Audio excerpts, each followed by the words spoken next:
Hi, this is Heidi from Garden Crossings, and this series is going to be on how and when to trim your hydrangeas. So there's several different kinds of hydrangeas, and there's a lot of confusion as to how and when they need to be trimmed. So we're going to go through step by step with all the different types of hydrangea families and just show you exactly how they need to be trimmed. So the first in the series is going to be the hardy hydrangeas. Some of the names you might be familiar with would be like Limelight, Zinfandel, Firelight, Pinky Winky, Quickfire. That's just a few names that you might recognize. And typically they're going to look something like this. They're going to start off with a white flower, and then as the flowers age, they turn to a pink or a dusty pink. The hardy hydrangeas, they bloom off of the new season's growth. So it's a very easy to grow hydrangea. If you're a beginner, this is something that's always reliable. Blooms off the new growth. If you trim it in the fall or you trim it in the spring, you're still going to have blooms through the summer. So very easy. Trim it spring or fall, and I'm going to show you how far to trim it. So this one here, we're going to take about the top third of the plant off. These are pretty forgiving, so if yours is like 8 to 10 foot tall and you're like, it's just way too tall, I need it much shorter, you can go ahead and take it down to, I've done it as low as 12 inches. That's quite drastic, and I am going to put a warning out there. If you do trim it that far, it may or may not come back, but in my experience, they've always come back and have done more beautiful by having that trim than by not. But for the sake of what we're going to show you here, we're just going to take the top 1/3 off of this plant. So I like to use the scissors. Some people will use trimmers or a hedge trimmer. Whatever you have that you use is fine. So we're going to go in, and I'm going to try to shape this plant also. So we're just going to snip these off. And this is something you can do either to remove the blooms because you don't want them on there. You can do this to just, shorten your shrub. This doesn't need to be done, so some people will just let their plants go and never trim them, and that's fine. But for me, typically I will trim, depends. Sometimes it's the fall, sometimes it's the spring, kind of depends mostly when I have time. But sometimes I'll leave these flowers on because they do look really pretty in the winter as the snow collects on them. But for now, we're just going to go trim this so I can show you how I'm doing it. So I'm just going to keep trimming.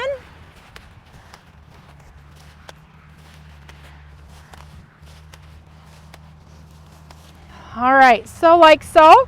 So I took about the top third off of this plant. This plant was probably about 3.5 foot tall, and I took about 12 to 18 inches of growth off of this plant. So you can see now I kind of have it shaped.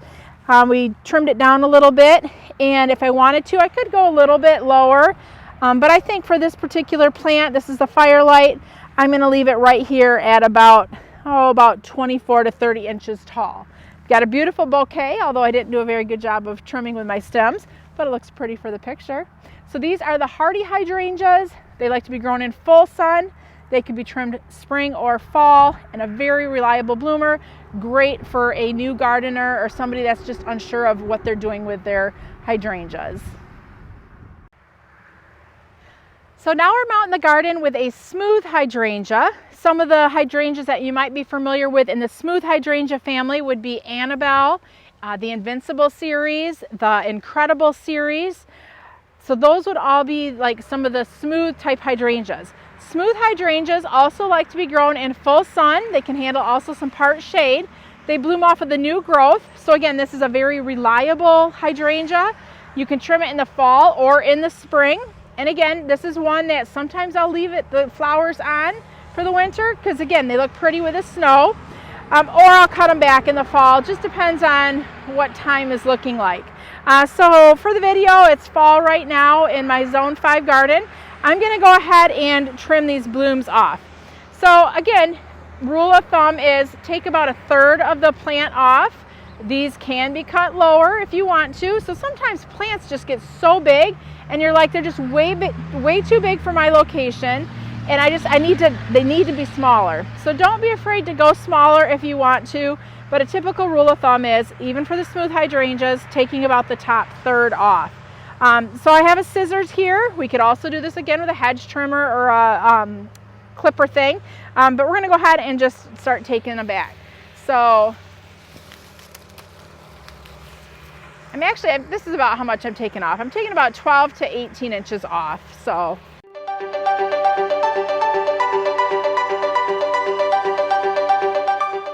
One thing I will point out, when I am trimming, I'm not looking for a specific spot on the branch to trim. I'm just going in there and trimming it where I want to. So you don't need to really pay attention to, you know, like, oh, are you so far above the leaf, you know, branching out? Just go in there and trim it. They're not that picky.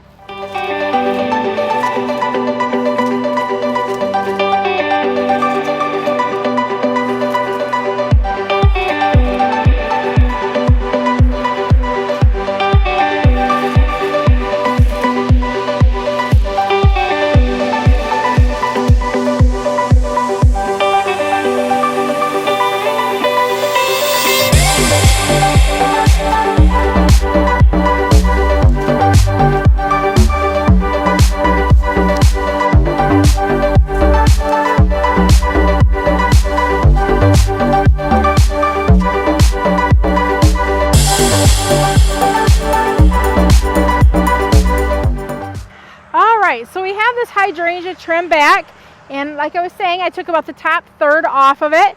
I'll probably go through and remove all these dead flowers just to kind of clean it up even more. But this is a smooth hydrangeas.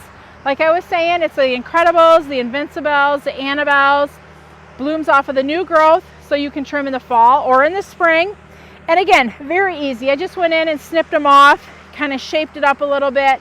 And now this is ready to drop its leaves, and next spring it will be looking beautiful as it reflushes out and flowers next summer. The third hydrangea in the series is the mountain hydrangeas. This here is an example of a mountain hydrangea. Names you might be familiar with would be like the Tough Stuff series of hydrangeas.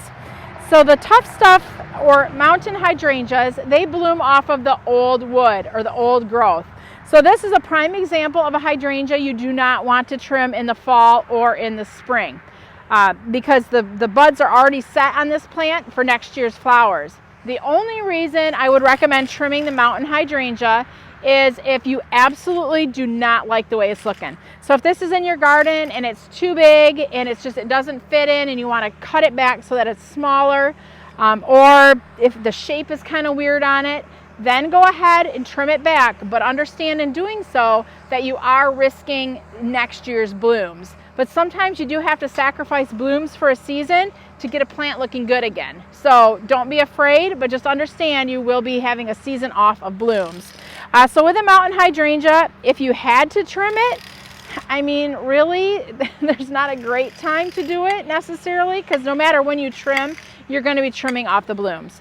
And what's happening here in this mountain hydrangea, tucked inside here on the very tips, there is a bud that is being formed for next year's growth. Let's see if we can see it in here.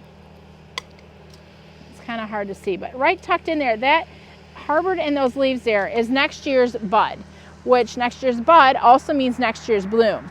So all of the tips here will have flowers on them next year. But we don't want to trim that, because if we do, we're going to lose our flowers. You can trim the flowers off when it's done blooming. So let's say this had flowers on it right now. You could just go ahead and trim right under the flower to remove those spent or finished blooms. But right now, I'm just going to leave this mountain hydrangea. You can see it's taken on its beautiful fall color. So I think that's really pretty too with the mountain hydrangeas, is they have nice foliage in the fall. So we're just going to leave it. So if you have a mountain hydrangea, leave it. Don't trim it, because you want it to flower next summer. So my tip for the mountain hydrangeas, do nothing, and they should be blooming beautiful for you next summer. And today we're talking about the big leaf hydrangeas. So this would be the pink, the blue hydrangeas. These are the big, beautiful mop heads. Sometimes the big leaf hydrangeas also are kind of more of a lace cap look. But one thing, these are the most, I'm going to say, trickiest or least understood hydrangeas, because so many times I get people, I have hydrangeas and they're not blooming. Typically when somebody says that to me, I know exactly what kind they're talking about. They're talking about these big leaf hydrangeas. So the problem with these is there's a couple different kinds. There's some of the old-fashioned ones that bloom strictly off of the old growth or the previous season's growth. There are some new varieties that are now out there that bloom off of the old and new growth. That would be like the Let's Dance series. So how do you trim them? What do you do? Well, again, with the big leaf hydrangeas, I guess my biggest piece of advice is don't trim them. Because even if you do trim them, like right now in the fall, there's buds that are set here for next season. So if we look in here, right there, that's next season's flower starting. And if we trim this foliage off, we're going to be losing next year's flowers. But as I look at this plant, I'm like, this hydrangea is absolutely huge, and it's just, I don't know, it's too big. I think it needs to get trimmed back. So what I would do is I would trim it in the fall. This is a reblooming hydrangea. I would trim it in the fall, knowing I'm going to sacrifice my first season's round of blooms. But then next spring, it'll put on new growth, and then I'll have blooms later on in the summer. So if you know you have a reblooming hydrangea and you're like, I have to trim it, it's just way too big for its spot, go ahead and do it in the fall. No, you're going to lose your first cycle, but you should have blooms later on in the season.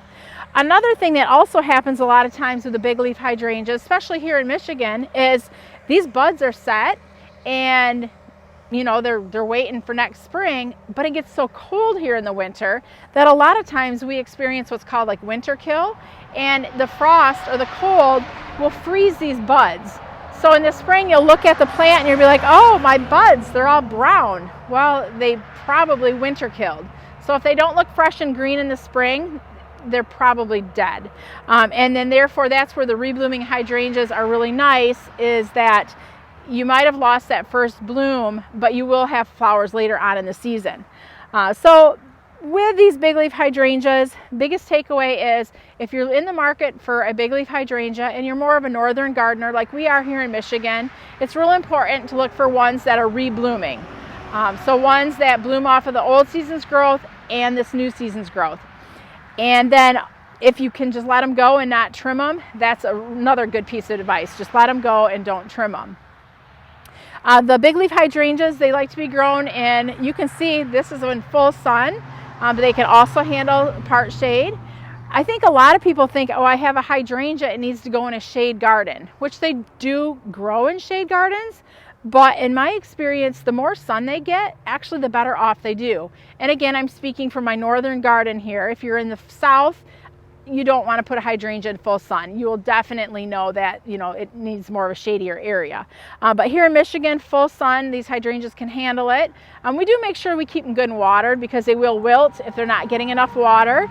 But they actually do thrive best here in the north in full sun to part shade locations. So big leaf hydrangeas, they can be confusing. Just make sure when you're buying, you know what you're buying. Something that's a rebloomer, because I think, especially for the north, rebloomers are where you're going to have the best luck. And don't trim. If you cannot trim them, just don't trim them.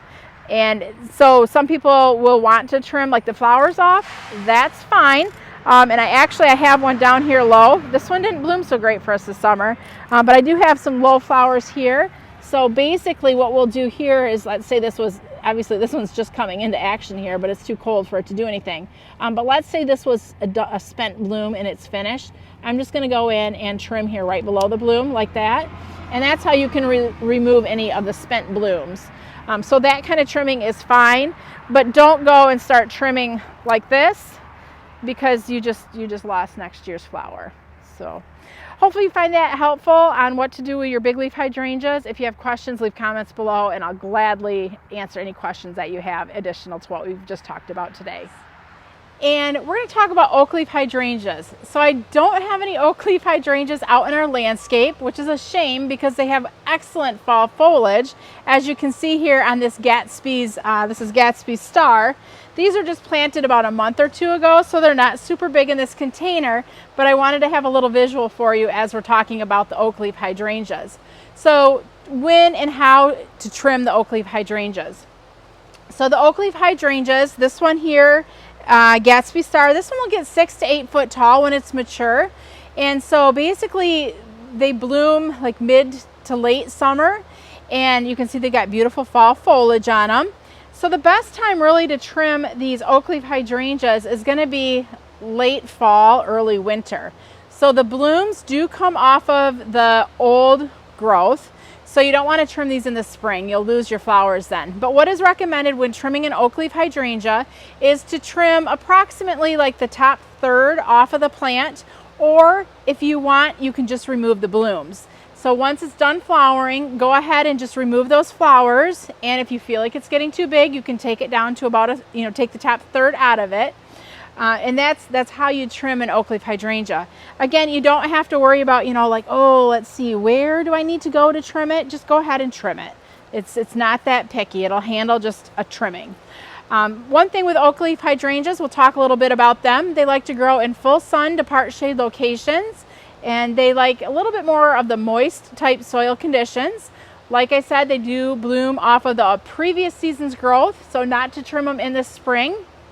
And they're just, if you really want to like extend your hydrangea collection, this is a great addition, because not only does it have beautiful flowers like the picture here shows, but it also has fabulous fall foliage. So I would have to say, of all the hydrangeas that we carry, the oak leaf, the smooth, the hardies, the big leaves, these oak leaves are the ones that are going to have the best fall foliage. So if you're looking for a hydrangea that not only gives you beautiful blooms, but beautiful fall color, give these oak leaf hydrangeas a try. This is Heidi from Garden Crossings.